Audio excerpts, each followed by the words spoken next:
लोकतंत्र की परिभाषा होती है जनता का जनता के लिए जनता द्वारा शासन।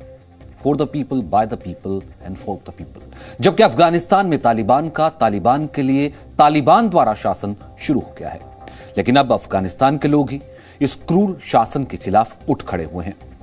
ऐसी ही एक शक्तिशाली तस्वीर काबुल से आई है, जिसे आप इस समय की दुनिया की सबसे शक्तिशाली तस्वीर भी कह सकते हैं। काबुल में इस महिला पर यह तालिबानी इसलिए बंदूक तान कर खड़ा हो गया ताकि यह महिला अपना प्रदर्शन बंद कर दे और तालिबान के आगे नाक रगड़कर माफी मांग ले। तालिबान ने इन प्रदर्शनों पर रोक लगा दी है और प्रदर्शन करने वालों को कड़ी सजा देने की बात कही है। लेकिन फिर भी यह महिला बंदूक ताने इस तालिबानी के सामने डटी रही।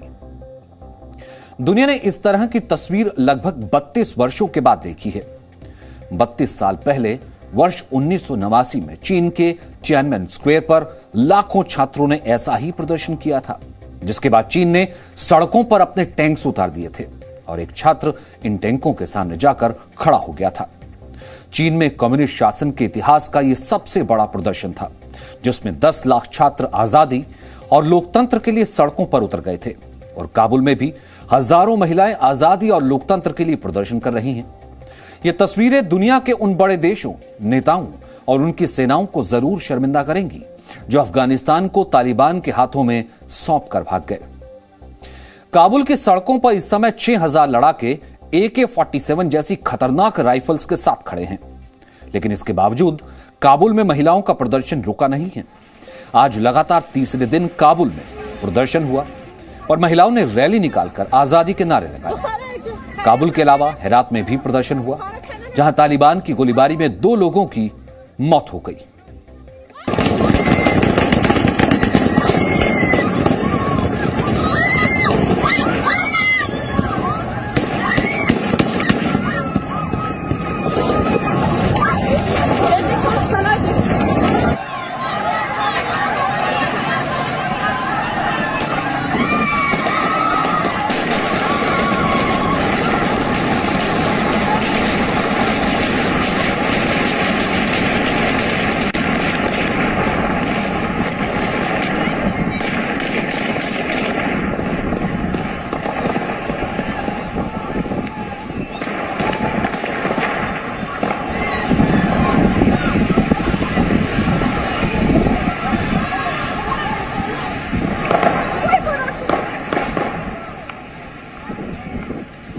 हेरात से विचलित करने वाली कुछ तस्वीरें भी आई हैं, जहां तालिबानियों ने एक व्यक्ति का इसलिए सिर फोड़ दिया क्योंकि वो अपना मोबाइल फोन उन्हें नहीं दे रहा था। इस व्यक्ति ने कहा कि वो मरना पसंद करेगा लेकिन अपना मोबाइल फोन नहीं देगा। हम नहीं जानते कि तालिबानी शरिया कानून में मोबाइल फोन के इस्तेमाल को वर्जित मानते हैं, इसलिए उन्होंने इस व्यक्ति को मारा या वो मोबाइल फोन की ताकत से डरते हैं, क्योंकि मोबाइल फोन ही एक ऐसी चीज है जो तालिबान की क्रूरता को दुनिया के सामने लाया है। लेकिन इतना जरूर साफ है कि तालिबानी महिलाओं से भी डरते हैं और मोबाइल फोन से भी वो लोग डरते हैं।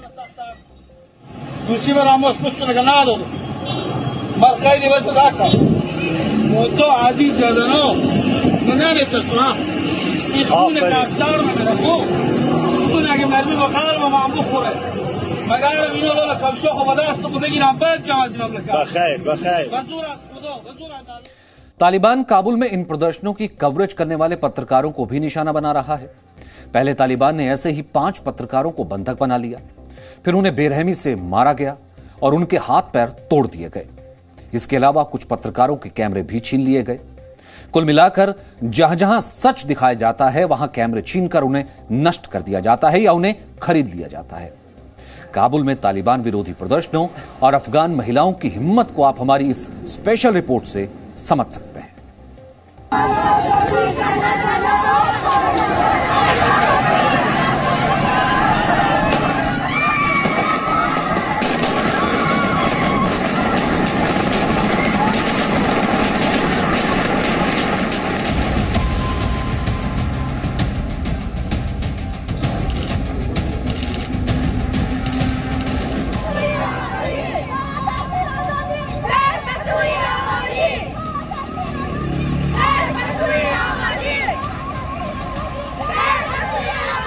At least 18 people, 17 those are confirmed, Taliban सरकार में 17 मंत्री ऐसे हैं जिन पर यूएन ने प्रतिबंध लगा रखा है। इसमें आर्म्स एम्बार्गो, यात्रा पर प्रतिबंध और संपत्ति को फ्रीज करना शामिल होता है। काबुल में आज कुछ प्रदर्शन देखने को मिले, जिनमें से एक दश्ते बर्ची में था, जिसमें हजारा समुदाय के लोग मांग कर रहे हैं कि तालिबान सरकार में और दूसरे समुदाय भी शामिल किए जाएं। दश्ते बर्ची में हजारा समुदाय के सैकड़ों लोगों की भीड़ दिखी। यहाँ हुए प्रदर्शन में भारी संख्या में महिलाएं भी थीं।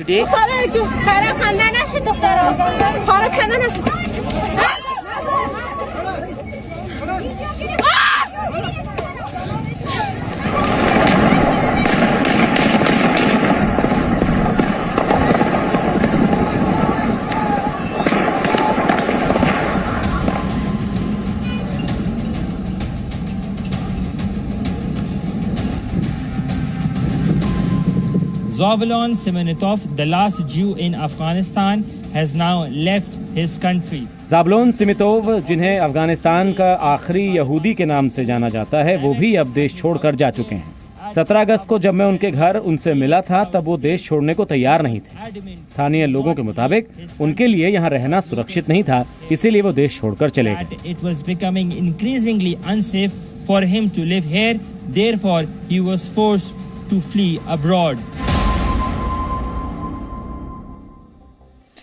जिस देश की सरकार में महिलाओं को कोड़े मरवाने वाला प्रधानमंत्री बन जाए, सुसाइड बॉम्बर्स तैयार करने वाला गृहमंत्री बन जाए और इस्लामिक जिहाद के नाम पर विमानों को हाईजैक करने वाला रक्षा मंत्री बन जाए, उस देश में फिर ऐसे ही हालात होते हैं। अफगानिस्तान में तालिबान की नई सरकार का ऐलान हुए 24 घंटे बीत चुके हैं, लेकिन अब तक दुनिया के किसी भी बड़े देश ने तालिबान की सरकार को ना तो खारिज किया है और ना ही इस सरकार को मानवता के लिए खतरा बताया है। दुनिया इस पर खामोश है और यह ठीक वैसा ही है जैसे कोई व्यक्ति किसी की हत्या होने पर अपराधियों का विरोध ना करके अपनी आंख, कान और मुंह को बंद कर ले। दुनिया के लिए इससे ज्यादा शर्मनाक कुछ नहीं हो सकता कि कल तालिबान की सरकार के जिन 33 सदस्यों का ऐलान हुआ है, उनमें से 17 सदस्य ऐसे हैं जिन्हें संयुक्त राष्ट्र ने अपनी सैंक्शंस लिस्ट यानी कि प्रतिबंधित सूची में रखा हुआ है। ये वो 17 खतरनाक आतंकवादी हैं जिन पर कई तरह के आर्थिक, कारोबारी और राजनीतिक प्रतिबंध हैं। इस सरकार में 5 ऐसे आतंकवादी भी मंत्री बने हैं जिनके पिता, भाई और चाचा तालिबान में रहे हैं, यानी यहां आतंकवाद के साथ भाई भतीजा वाद भी है। जैसे रक्षा मंत्री बना मुल्ला याकूब, तालिबान के मुख्य संस्थापक मुल्ला उमर का बेटा है। लोक निर्माण मंत्री बना मुल्ला अब्दुल मनान ओमारी, मुल्ला उमर का भाई है। रिफ्यूजी मिनिस्टर बना खलील उर रहमान हक्कानी, हक्कानी नेटवर्क के मुख्य संस्थापक जलालुद्दीन हक्कानी का सगा भाई है। और गृहमंत्री बना सिराजुद्दीन हक्कानी, जलालुद्दीन हक्कानी का बेटा है।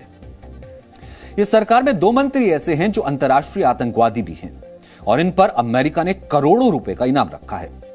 इनमें गृहमंत्री बने सिराजुद्दीन हक्कानी पर अमेरिका ने $10 मिलियन, $10 मिलियन यानी 75 करोड़ रुपए का इनाम रखा है। उसके चाचा खलील उर रहमान हक्कानी पर भी इतना ही इनाम रखा गया है। तालिबान की सरकार में 4 मंत्री ऐसे भी हैं जिन्हें वर्ष 2015 में अमेरिका ने अपने एक सैनिक को हक्कानी नेटवर्क के कब्जे से छुड़ाने के लिए दुनिया की सबसे खतरनाक जेल ग्वांटानामो बे से छुड़ा दिया था, जो क्यूबा में है। लेकिन आज 6 साल बाद ये चारों आतंकवादी मंत्री बन गए हैं। अब्दुल हक वासीक को खुफिया मंत्रालय की जिम्मेदारी मिली है। मुल्ला नूरुल्लाह नूरी को आदिवासी मामलों का मंत्री बनाया गया है। मुल्ला मोहम्मद फजल उप रक्षा मंत्री बना है और खैरुल्लाह खैरख्वाह को सूचना और प्रसारण मंत्री बनाया गया है। सोचिए, सूचना मंत्री एक ऐसे आतंकवादी को बनाया गया है जिसके पास दुनिया भर में होने वाले जिहादी हमलों की सूचना पहले से होगी। सबसे बड़ी बात, इस सरकार में आतंकवादियों के साथ ड्रग्स माफिया भी है, बड़े और खूंखार अपराधी भी हैं और ऐसे लोग भी हैं जो शरिया कानून के नाम पर हजारों महिलाओं का दमन कर चुके हैं। लेकिन दुनिया फिर भी सरकार पर चुप है। अमेरिका ने अफगानिस्तान युद्ध पर 20 साल में $2 ट्रिलियन यानी 150 लाख करोड़ रुपए खर्च किए। इनमें से काफी सारा पैसा पाकिस्तान को भी उसने दिया। लेकिन आज पाकिस्तान खुलकर तालिबान का समर्थन कर रहा है और उसकी खुफिया एजेंसी ISI का चीफ काबुल में है। प्रधानमंत्री बनने वाले मुल्ला हसन अखुंद के पाकिस्तान के साथ काफी अच्छे रिश्ते हैं। इसे आप इन तस्वीरों से समझ सकते हैं।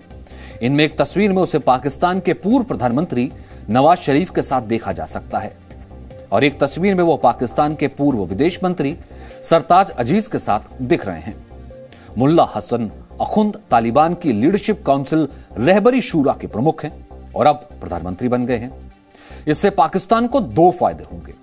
पहला, तालिबान सरकार में उसका पूरा दखल रहेगा और दूसरा फायदा यह कि कश्मीर में आतंकवाद फैलाने के उसके तालिबान का पूरा समर्थन मिलेगा, यानी कि उसका जो तालिबान के साथ मिलकर के प्लान है वो उसको इंप्लीमेंट कर सकता है।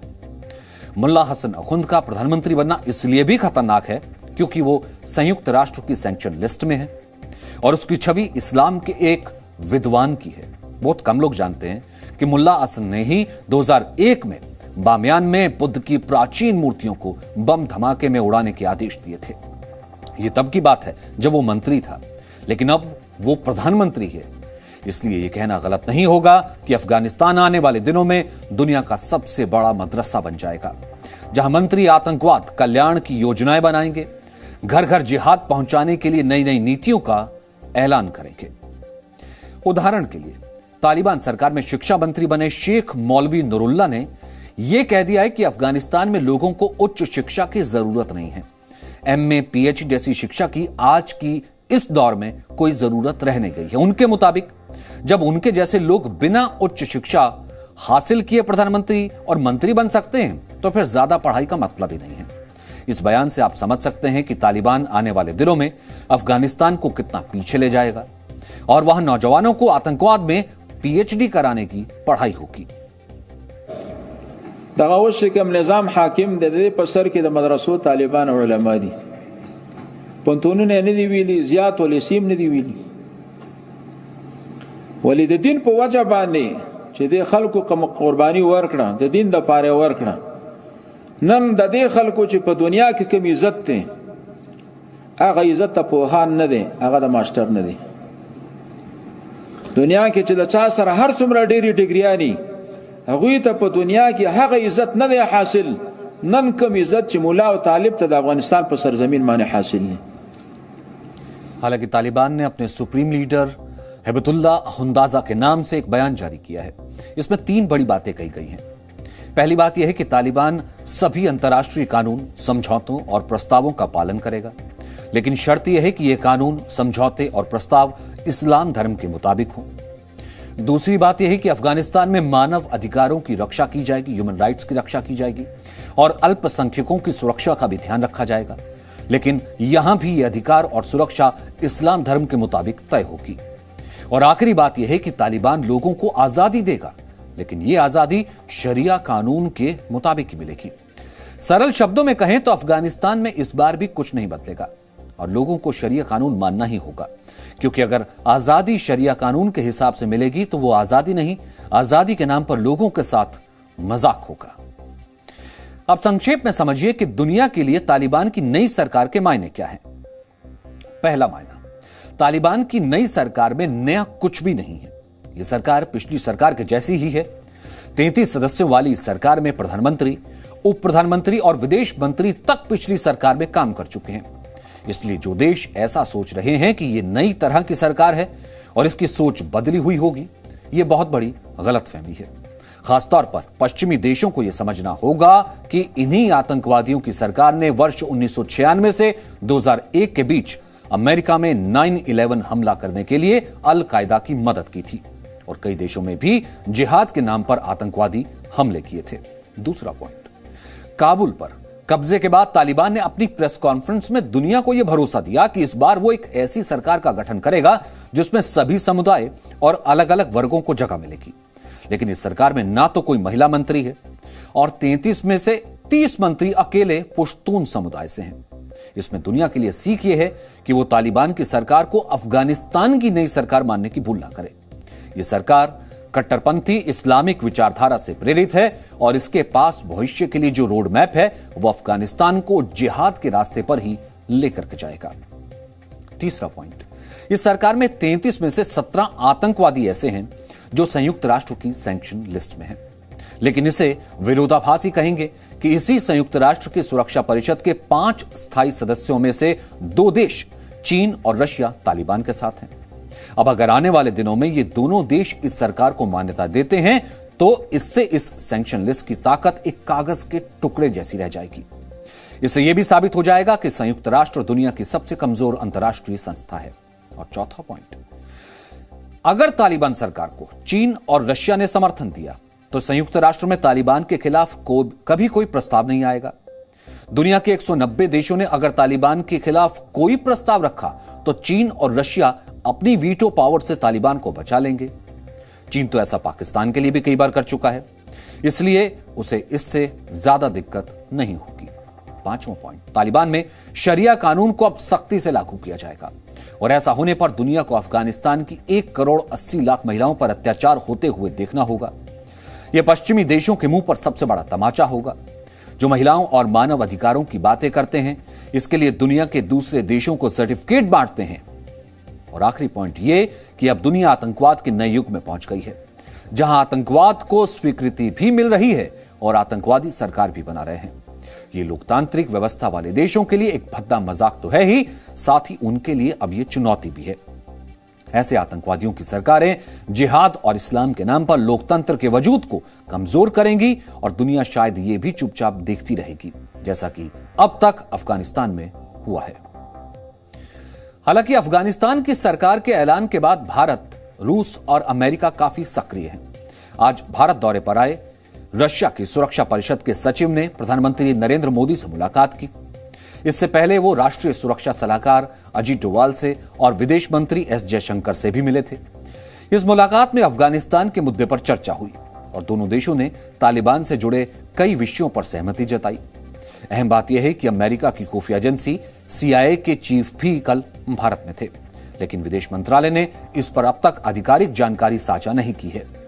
लेकिन यह जरूर स्पष्ट है कि भारत इस पूरे घटनाक्रम में रशिया और अमेरिका के संपर्क में है।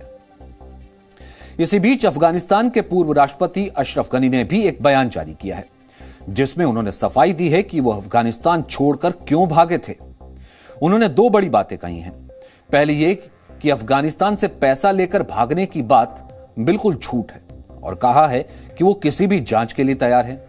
और दूसरी बात उन्होंने ये कही है कि वो अफगानिस्तान से इसलिए भागे ताकि काबुल में खून खराबा ना हो। भी यही सपना देखते हैं। ISIS खुरासान में तो खुरासान का अर्थ ही वो इलाका है जहां से एक दिन इस्लामिक सेनाएं भारत पर आक्रमण करेंगी और गजवाए हिंद के सपने को सच करेंगी। हम आपको कई दिनों से लगातार अफगानिस्तान की खबरें दिखा रहे हैं। शायद आप ये खबरें देखते देखते बोर भी हो गए होंगे, लेकिन आपको ये खबर इसलिए देखनी चाहिए क्योंकि आज जो काबुल में हो रहा है वो एक दिन कश्मीर में भी हो सकता है, और जो कश्मीर में हो सकता है वो एक न एक दिन आपके शहर में भी हो सकता है।